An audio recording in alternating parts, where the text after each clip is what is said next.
ଥରେ ଗୋଟେ ଲୋକ ପାହାଡ଼ରେ ଗୋଟିଏ ଦଉଡ଼ି ସାହାଯ୍ୟରେ ଚଢ଼ୁଥିଲା। ସେ ଦଉଡ଼ିଟି ତା ଅଣ୍ଟାରେ ବନ୍ଧା ଥିଲା। ରାତି ସମୟ ଥିଲା ଆଉ ଥଣ୍ଡା ବି ବହୁତ ହଉଥିଲା।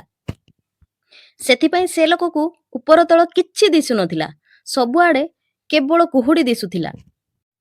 ସେ ଲୋକ ବହୁତ ଖୁସିରେ ପାହାଡ଼କୁ ଚଢ଼ି ଚଢ଼ି ଯାଉଥିଲା, କାହିଁକି ନା ସେ ସକାଳୁ ସେ ପାହାଡ଼ରେ ଚଢ଼ୁଥିଲା। ସେ ପାହାଡ଼ ଉପରେ ପହଞ୍ଚିବାର ଥିଲା। ସେହି ସମୟରେ ତା ହାତ ପିଛୁଡ଼ି ଗଲା ଆଉ ସେ ଖୁବ୍ ତେଜରେ ପଡ଼ିବାକୁ ଲାଗିଲା। ତାକୁ ଲାଗିଲା ସେ ଆଉ ବଞ୍ଚିବନି। ତାକୁ ତା ଲାଇଫ୍ର ସବୁ ମୁହୂର୍ତ୍ତ ମନେ ପଡ଼ୁଥିଲା। ହଠାତ୍ ସେ ସମୟରେ ଜୋରରେ ଝଟକା ଲାଗିଲା। ତାକୁ ଲାଗିଲା ସେ ମରିଯିବ। କିନ୍ତୁ ସେ ଦେଖିଲା ଯୋଉ ଦଉଡ଼ିଟି ତା ଅଣ୍ଟାରେ ବନ୍ଧା ଅଛି ସେଇଥିରେ ସେ ଅଟକି ଯାଇଛି। କେବଳ ସେ ଦଉଡ଼ିଟି ଥିଲା ତାର ଆଉ ତା ମୃତ୍ୟୁର ମଝିରେ ଗୋଟିଏ ଫରିସ୍ତା ପରି। ଏହା ଦେଖି ତାକୁ ଟିକେ ଶାନ୍ତି ଅନୁଭବ ହେଲା।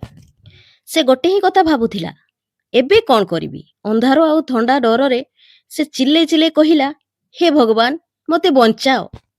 ସେତେବେଳେ ଗୋଟେ ଗଭୀର ସ୍ୱରରେ ଶାନ୍ତ ସାଉଣ୍ଡ ଆକାଶରୁ ଶୁଭିଲା। ତୁ କ'ଣ ଚାହୁଁଛୁ? ଲୋକଟି କହିଲା, ମୋତେ ବଞ୍ଚାଅ। ସାଉଣ୍ଡ କହିଲା, କ'ଣ ତତେ ଲାଗୁଛି ମୁଁ ବଞ୍ଚାଇ ପାରିବି?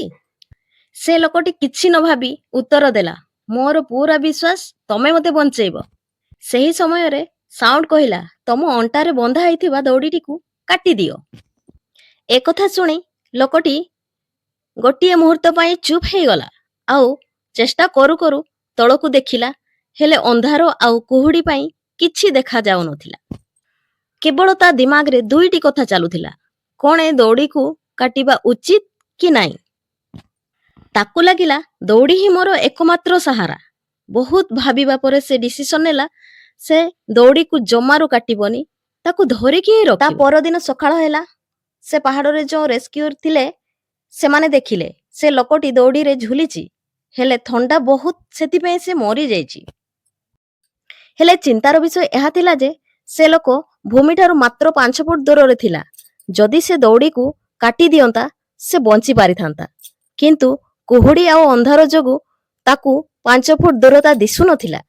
ଏହି ଷ୍ଟୋରିରୁ ଆମକୁ ଏହି ଶିକ୍ଷା ମିଳିଲା ଯେ ଲାଇଫରେ କେତେଥର ଡର ଆଉ ସନ୍ଦେହ ପାଇଁ ବଡ଼ ଡିସିସନ୍ ନେବାକୁ ଡରିଥାଉ।